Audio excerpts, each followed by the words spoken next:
Every day at noon, Officer David Carter walked into the small diner on the corner of 5th and Main, a place where the aroma of fresh coffee mingled with the chatter of lunchtime regulars. He wasn't there for the daily special or to catch up on local gossip. His purpose was far more personal. At the back booth by the window, always with a modest smile and a warm coat, sat Marlene, a homeless woman with kind eyes and a quiet demeanor. David had first met Marlene months ago when he was responding to a disturbance call near the park. What struck him most wasn't her situation, but her warmth and resilience despite it. That day, instead of issuing a warning or brushing past her, like so many others did, he'd invited her to join him for lunch. It became a routine, an unspoken promise they kept to each other. They didn't talk much about their personal lives. Marlene rarely shared details about her past, and David respected her privacy. But over time, their conversations grew deeper, touching on hopes, regrets, and fleeting moments of joy in an otherwise challenging world.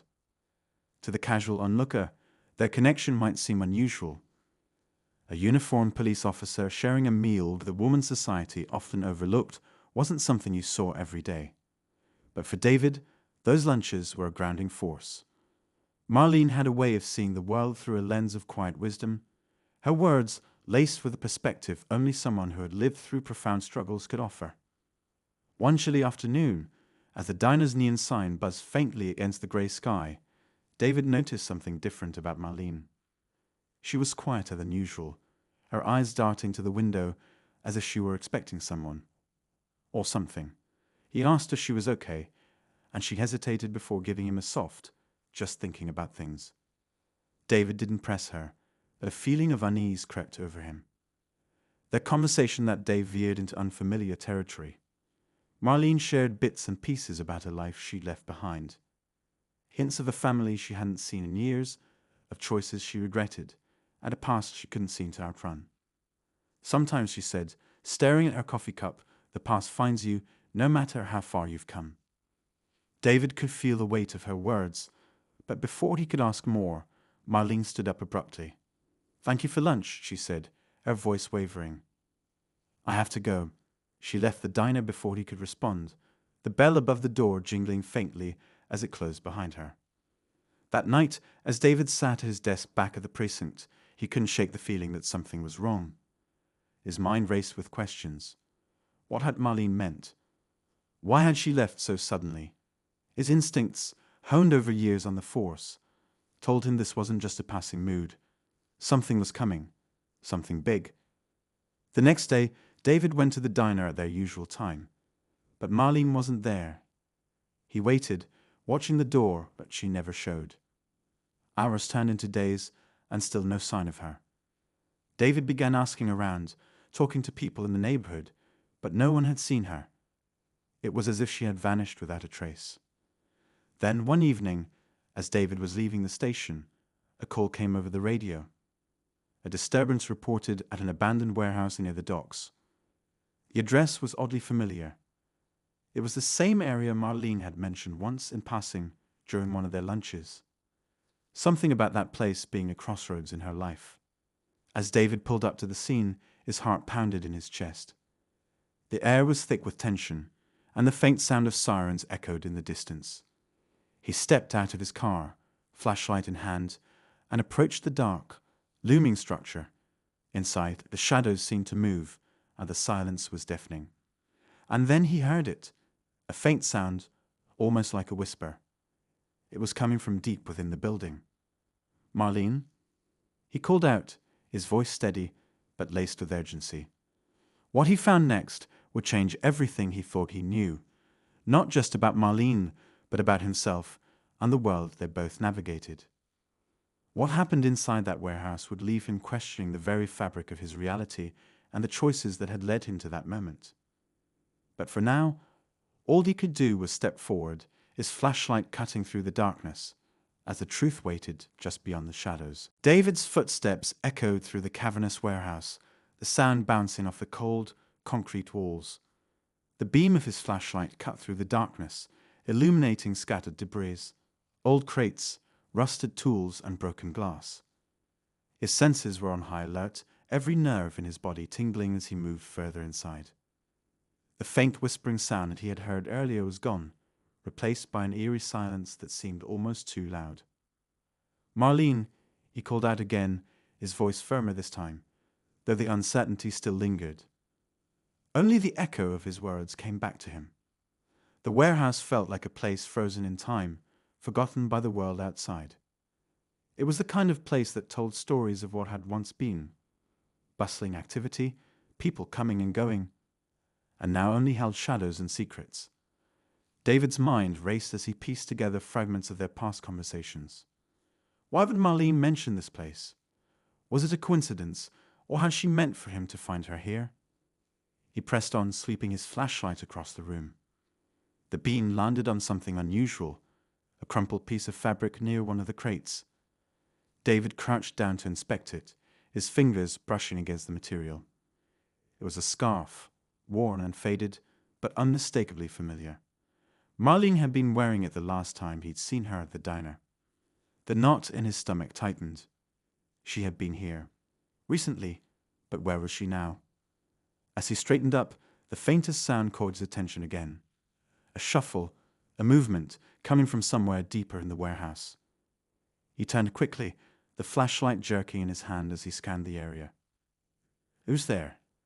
he called out, his voice steady despite the adrenaline surging through him. No response, just the sound of his own breathing, heavy in the still air. But he could feel it now. A presence, something or someone watching him. The hairs on the back of his neck stood up as he carefully made his way toward the sound. His mind drifted to Marlene again. She was always so composed, even when the world seemed to be falling apart around her. What could have driven her to this place? And why hadn't she reached out to him? He thought back to their lunches, the quiet moments when she let her guard down just enough to reveal glimpses of her past. There were always gaps, pieces of her story that didn't quite fit together. David remembered one particular conversation that now felt more significant than ever. Marlene had been unusually reflective that day, staring out the window of the diner as rain streaked down the glass. She'd mentioned someone, a man, who had been a part of her life long ago. "I trusted him," she'd said, her voice barely above a whisper. "And I paid the price for it."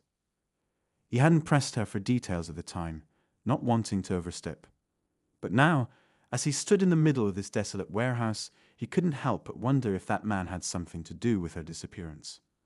The sound came again, closer this time. A scraping noise, like metal against concrete. David's pulse quickened as he followed it to a narrow hallway at the back of the warehouse. The air grew colder as he stepped inside, the walls closing in around him. He shone his flashlight ahead, the beam catching glimpses of graffiti and peeling paint. At the end of the hallway, a door stood slightly ajar, its edges splintered as if it had been forced open. He hesitated for a moment, his instincts warning him to be cautious. Taking a deep breath, he pushed the door open with his shoulder, his flashlight illuminating the room beyond. It was smaller than he expected, cluttered with old furniture and stacks of papers. And then he saw it, a makeshift bed in the corner, fashioned from blankets and cardboard. David's heart sank. This was where Marlene had been staying. The realization hit him hard, a mix of guilt and anger swirling inside him. How had he missed this? How had he not realized that she was struggling even more than she let on? He stepped closer, his eyes scanning the room for any clues. On the floor near the bed was a notebook, its cover battered and torn. He picked it up carefully, flipping through the pages. The handwriting was small and cramped, but the words were unmistakably Marlene's. It wasn't a journal, not exactly, more like a collection of thoughts, fragments of a story she hadn't told anyone. One passage caught his eye. "They think I don't remember, but I do. Every face, every promise, every lie. I've spent years running, but I know I can't run forever. One day, it'll all catch up to me.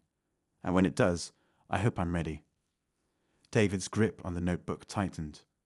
What had she been running from? And who were they? His mind raced with possibilities, each one more troubling than the last. He tucked the notebook into his jacket, determined to piece together the puzzle. As he turned to leave the room, the sound of footsteps echoed behind him. Not his own, someone else's. David spun around, his flashlight slicing through the darkness. A figure stood at the edge of the hallway, just beyond the beam's reach. "Who are you?" David demanded, his voice firm. The figure didn't respond, but didn't move away either. For a moment, they stood in silence, the tension thick in the air. Then, without warning, the figure turned and disappeared into the shadows. David's instincts kicked in, and he bolted after them, his boots pounding against the concrete floor. But when he reached the hallway, it was empty. The only sound was his own breathing, ragged and uneven. Whoever it was, they were gone. But they'd left something behind. A single piece of paper, taped to the wall. David pulled it down, his hands trembling slightly as he read the words scrawled in black ink. "Some secrets should stay buried. Walk away while you still can." David's heart raced as he stared at the note. This wasn't just about Marlene anymore. It was bigger, darker, and far more dangerous than he'd imagined. Whatever she'd been running from had finally caught up to her, and now it was coming for him too. David stood frozen, the note crumpled slightly in his hands as his mind raced. The words felt like a warning, but also a challenge, a line drawn in the sand. Whoever had left it wasn't just aware of his search. They were watching him. He couldn't ignore the way his heart pounded, or the uneasy feeling that settled in his chest. He took a deep breath, steadying himself. Walking away wasn't an option. Not when Marlene was still out there, possibly in danger. She had trusted him in her own quiet way, and he wasn't about to let her down now. Slipping the note into his pocket, he made his way back through the warehouse, his senses heightened. Every sound felt amplified, the creak of the old building, the faint rustle of the wind outside. As he stepped out into the night, the cold air hit him like a wall, snapping him back into focus. He leaned against his car, staring out at the empty streets. The city felt different tonight, like it was holding its breath. David's thoughts drifted back to the notebook he'd found in Marlene's makeshift shelter. He needed to dig deeper into its contents to see if it held any more clues. Back at his apartment, he sat at the small kitchen table, the notebook open in front of him. Each page was like a breadcrumb, leading him closer to understanding the puzzle Marlene had left behind. There were cryptic notes about places, street names, landmarks, and dates, but they didn't form a clear picture. One entry, however, stood out. "They took everything from me, but they can't take the truth. I know what happened, and I won't let them forget." David frowned, the words heavy with meaning. This wasn't just about Marlene's struggles as a homeless woman. It was something more, something she had been carrying with her for years. The notebook hinted at people who had betrayed her, but it was frustratingly vague. No names, no direct accusations, just fragments of a story that felt too big to ignore. As he read on, a pattern began to emerge. Several of the entries mentioned a specific location, a storage unit on the outskirts of the city. Marlene had written about it more than once, referring to it as a safe place, and the only thing left that matters. David's gut told him this was important, a thread he couldn't afford to leave dangling. The next morning, he headed to the address Marlene had mentioned. The storage facility was old, with faded paint and a creaky metal gate that groaned as he pushed it open. The air smelled faintly of oil and rust, and the rows of units stretched out like a maze. David approached the front office, where an older man sat behind the counter, flipping through a magazine. "Can I help you?" the man asked, barely looking up. David flashed his badge. "I'm looking for information about one of your units. It belongs to someone named Marlene." "You recognize the name?" The man squinted at him, then sighed. "We don't give out information about our customers. Policy." "I understand," David said, keeping his tone calm. "But this is a matter of urgency. The person I'm looking for might be in trouble. I just need to know if she's been here recently." The man hesitated, then seemed to relent. "Look, I don't want any trouble. There's a unit that fits the description you're giving. She hasn't been by in a while, but I remember her." Quiet lady, always paid in cash. David felt a flicker of hope. Can you show me the unit? The man led him down a row of storage doors, stopping in front of one with peeling numbers. This is it, he said, jingling a set of keys. You got a warrant? I don't, David admitted, but I'm asking for your help. The man signed again, then unlocked the door. You didn't get this from me. Inside, the unit was dark and musty, but it was clear that Marlene had spent time here. There were boxes stacked neatly against the walls, a small cot in the corner, and a few personal items, a photo frame, an old radio, and a collection of books. David's eyes were drawn to the photo. It was black and white, showing a younger Marlene with two men standing beside her. They were smiling, but there was something about their expressions that felt off, as if the happiness didn't quite reach their eyes. David picked up the frame, studying the faces. Who were these men? And what was their connection to Marlene? He set the photo down carefully and turned his attention to the boxes. Most of them contained old clothes and random items, but one box was different. It was locked. He hesitated for a moment, then used a pocket knife to pry it open. Inside, he found a collection of documents, legal papers, handwritten letters, and newspaper clippings. One headline caught his eye: "Local activist dies in suspicious accident." The article detailed the death of a man named Elijah Porter, a well-known advocate for housing rights in the city. The piece mentioned his work exposing corruption in local government and hinted at threats he had received before his death. David's stomach sank. Marlene had been connected to this. The letters in the box confirmed it. She and Elijah had worked together years ago, fighting for change. But the letters hinted at something darker, a rift between them and the men in the photo. There were accusations of betrayal, of deals made in secret. As David flipped through the papers, he found a note scrawled in Marlene's handwriting. "They think I'm powerless because I'm invisible. But I have the proof. They can't hide forever." The pieces were starting to fall into place. Marlene had been caught in something far bigger than he realized, a battle against powerful forces that had silenced Elijah and left her on the run. And now, it seemed, those forces were closing in on her again.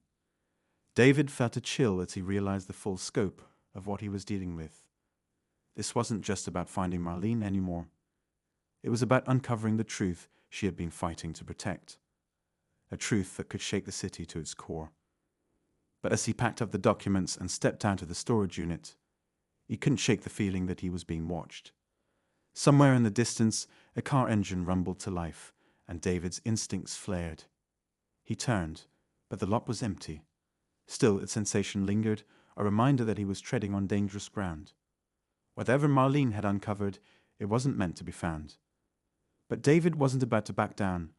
Not now, not when he was this close to understanding the truth. As David left the storage facility, the weight of what he'd uncovered pressed heavily on his shoulders. The documents, the photograph, Marlene's haunting words, all of it painted a picture of a woman fighting battles in the shadows against enemies who wielded power and influence. But he now climbed into his car, spilled into the placing open, the box of papers carefully David on the into a dangerous game he hadn't. The faint hum of city noise surrounded him, but his mind was elsewhere. The photograph of Marlene and the two men refused to leave his thoughts. Their faces were unfamiliar, yet there was something about them that felt important. He resolved to run their likenesses through the department's database as soon as he could. The streets blurred as he drove, his focus split between the road and the unfolding mystery. He had questions, so many questions, but no clear answers.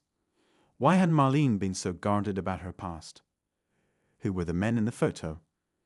And what had she meant by proof? Whatever it was, David was certain it was tied to the newspaper article about Elijah Porter's death. He couldn't shake the feeling that Marlene's disappearance wasn't just about her. It was about what she knew. David parked outside his apartment and grabbed the box, glancing over his shoulder as he walked to the door. The eerie sensation of being watched lingered, making him more cautious than usual. Once inside, he double-checked the locks before setting the box on the table. He turned on a small desk lamp and began combing through the papers again, this time taking notes. The letters were filled with warnings and coded phrases, as if Marlene and Elijah had known someone might intercept their messages.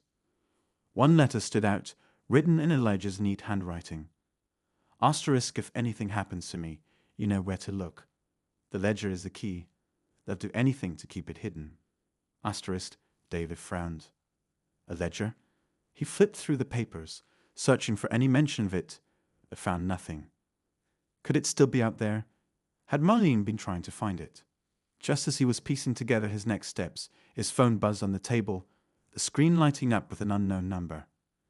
David hesitated before answering. Carter, he said, his tone cautious. There was a pause and then a voice he recognized immediately.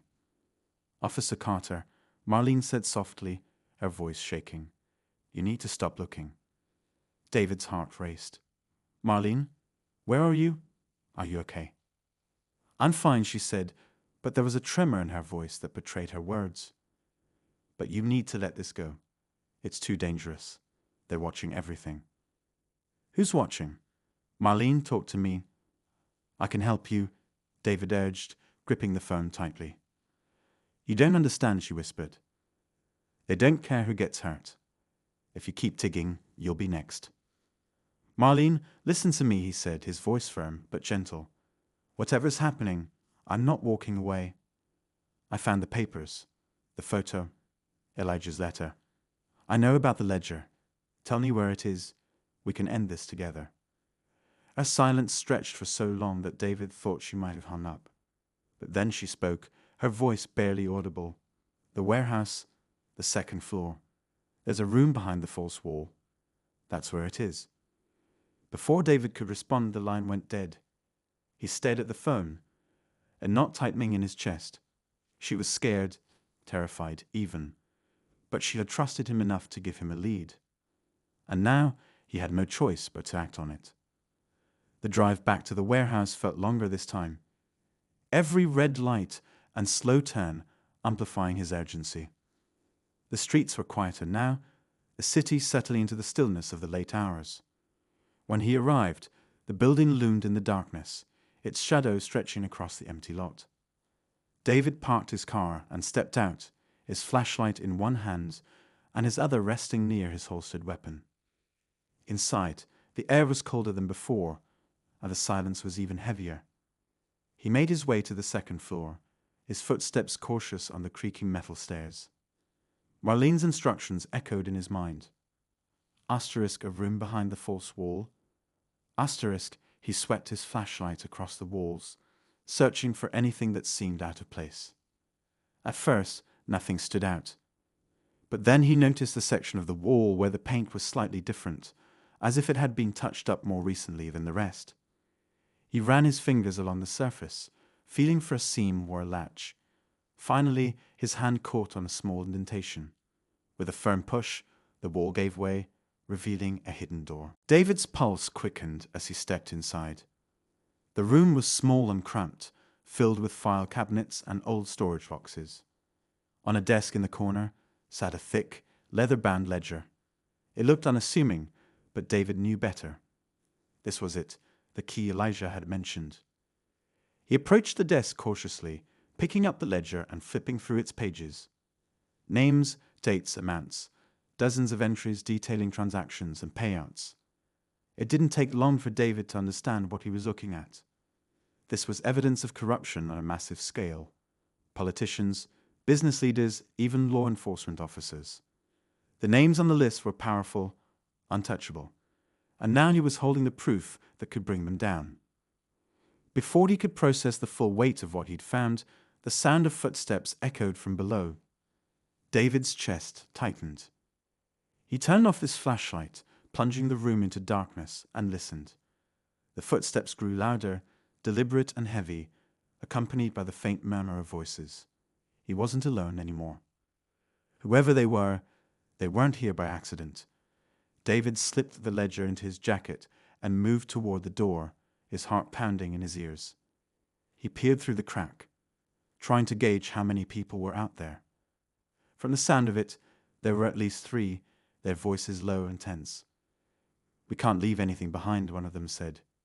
Check every room. David's mind raced. He had to get out, but the narrow hallway offered little cover. He needed to act fast, but one wrong move could be the end of him. The tension in the air was suffocating as he backed away from the door, searching for another way out. The stakes had never been higher, and David knew that whatever happened next would change everything. David's breath caught as the voices drew closer. He pressed himself against the far wall of the hidden room, clutching the ledger tightly against his chest. His mind worked furiously, weighing his options. The narrow space left little room for escape, and he couldn't risk being caught with the ledger. Whatever Marlene and Elijah had been up against, these people were clearly part of it, and they weren't here for conversation. Footsteps echoed just outside the door, and David instinctively killed the faint light from his phone screen. He could hear them now, their hushed tones laced with urgency. "Are you sure it's here?" a gruff voice asked. "It has to be," another replied. "The boss doesn't make mistakes. He said she left something behind." David's pulse quickened. They were looking for the ledger. It wasn't just a theory anymore. This was the proof that Marlene and Elijah had been fighting to protect. And if they knew it was here, then they might know about him too. The door creaked open, flooding the room with a faint beam of light. David froze, his back pressed against the cold wall, his fingers tightening around the ledger. A shadow stretched across the floor as one of the men stepped inside. "Nothing here," the man muttered after a quick glance around. "Just old junk." "Keep looking," the gruff voice barked from outside. She wouldn't risk hiding it anywhere else. David stayed perfectly still, his heartbeat pounding so loudly in his ears that he feared it might give him away. The man lingered for a moment, scanning the room one last time, before stepping back into the hallway. David exhaled silently, relief washing over him. But it was short-lived. He could hear them splitting up, their footsteps retreating in different directions. This was his chance to move, but every second counted. He had to get out of the building before they doubled back. Clutching the ledger, he edged toward the door and peeked into the hallway. The coast was clear. The tension was suffocating. He stepped out quietly, his every movement calculated to avoid detection. The stairs leading to the ground floor loomed ahead, but they seemed impossibly far away. Just as he reached the top of the staircase, a sudden noise shattered the silence, a faint ringing. David's stomach dropped as he realized it was coming from his phone. He fumbled to silence it, but it was too late. One of the men shouted from the far end of the hallway, and the sound of footsteps thundered toward him. David bolted, taking the stairs two at a time. Adrenaline surged through him as he sprinted for the exit, the voices of his pursuers growing louder behind him. He burst through the warehouse door and into the night, his lungs burning as he ran toward his car. He barely had time to start the engine before the first figure appeared in the doorway, silhouetted by the dim light from inside. David floored the gas pedal, his tires screeching as he sped away. In his rearview mirror, he saw them scramble to give chase, but he had the advantage, at least for now. As he weaved through the quiet streets, David's mind raced. He had the ledger, but now they knew he was involved. They wouldn't stop until they had it back, and that meant he had to figure out his next move quickly. His first instinct was to take it to the station, to hand it over to someone he trusted. But the names in the ledger told him otherwise. Some of the people listed were police officers, people he had worked with, people he thought he knew. Trusting the wrong person could be deadly. He pulled into an empty lot, the glow of a street lamp casting long shadows across his dashboard. His hands trembled as he opened the ledger again, flipping through the pages with fresh urgency. One name stood out, circled in red ink. *Aaron Blakely*. David's jaw tightened. Blakely was a city councilman with a spotless reputation, or so it seemed. He had built his career on promises of reform and transparency, but the ledger told a different story. Payments, kickbacks, and ties to shady deals, all of it was laid out in black and white. And then he saw it, a payment dated just 2 weeks before Elijah Porter's death. Next to it, a note in Marlene's handwriting read, *Elijah confronted him. He knows everything *. David's hands shook as the pieces began to fall into place. Blakely wasn't just involved. He was at the center of it all. He had everything to lose if the truth came out, and he had silenced Elijah to keep it buried. Now, with the ledger in David's possession, Blakely's secrets were at risk of being exposed. David's thoughts were interrupted by the sound of an approaching car. Its headlights cut through the darkness, and he instinctively ducked down, clutching the ledger to his chest. The car slowed as it passed, its engine a low growl that sent chills down his spine. He waited until it was gone before sitting up, his breathing uneven. He had to move to get the ledger somewhere safe. But as he started the car, another realization struck him like a punch to the gut. Marlene wasn't just running from Blakely and his associates. She was running because she had been the last person to stand with Elijah. She was the only one left who could connect all the dots. And now, because of him, she was in even more danger. David knew he had to act fast. The ledger was a time bomb, and every second he held onto it, the danger escalated.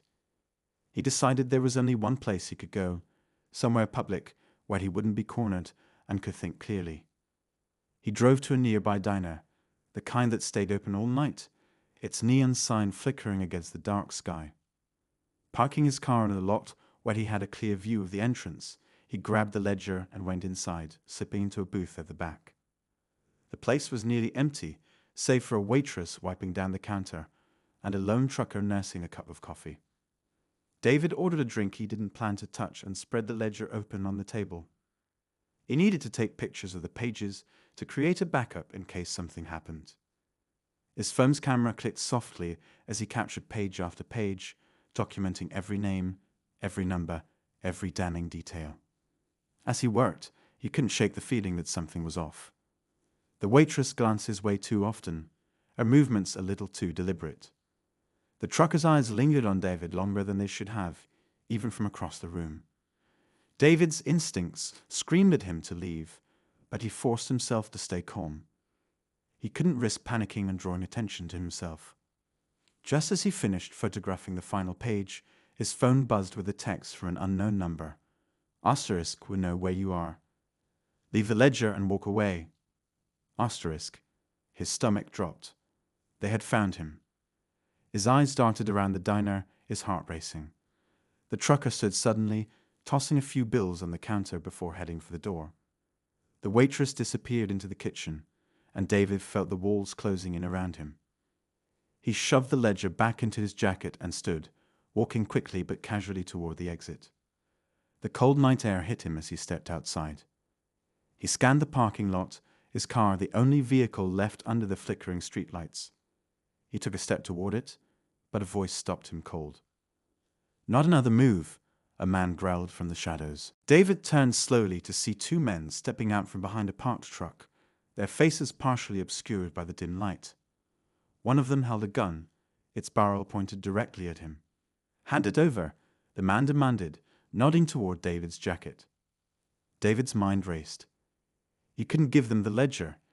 It was the only leverage he had, the only hope of exposing the truth. But standing there, unarmed and outnumbered, he had no choice but to play for time. "I don't know what you're talking about," David said, keeping his voice steady. "Don't play dumb," the second man snapped. "We know you've got it. The ledger. Give it to us, and maybe you walk away." David's grip tightened on the ledger inside his jacket. He was about to speak when the sound of tires screeching filled the air. A black SUV barreled into the lot, its headlights cutting through the darkness. The men spun around, momentarily distracted, and David seized the opportunity. He bolted toward his car, diving behind it as the SUV came to a halt. The doors of the SUV flew open, and armed figures stepped out. David's heart sank as he realized they weren't police. They were Blakely's people, another layer of muscle sent to clean up the mess. The two groups of men faced off, shouting at each other, guns raised. In the chaos, David crawled toward his car, fumbling for his keys. He managed to unlock the door and slide inside just as the first shot rang out. The parking lot erupted into a firefight, bullets ricocheting off metal and glass shattering. David ducked low, his hands trembling as he started the engine. He'd floored the gas pedal, the car lurching forward as he sped out of the lot. In the rearview mirror, he saw the men scatter, some firing at his car, while others ducked for cover. His tires screeched as he rounded a corner, the sound of gunfire fading behind him. David drove aimlessly for several minutes, his hands gripping the wheel tightly. He needed to think, to figure out his next move. His phone buzzed again, and he glanced at the screen. This time, it was a call. The number was blocked. Against his better judgment, he answered. "You're making this harder than it needs to be," a familiar voice said. It was Aaron Blakely. David's blood ran cold. How'd you even know about this? Blakely chuckled, a cold, hollow sound. "You think you're the first person to try and play hero.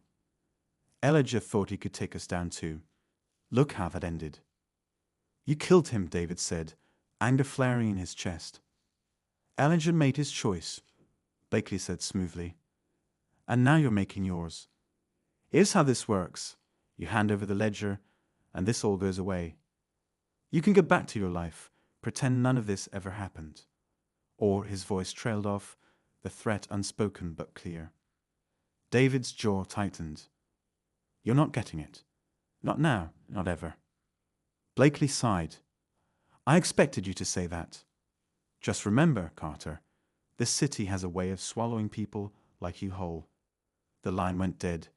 David threw the phone onto the passenger seat, his mind racing. Blakely was desperate, and desperation made people dangerous. But there was one thing Blakely hadn't counted on. David wasn't alone. In his rearview mirror, he saw another car pull up behind him. His pulse quickened, but then he recognized the driver, Marlene. She stepped out cautiously, motioning for him to follow. Against all odds, she had found him. And from the look in her eyes, she wasn't ready to give up either.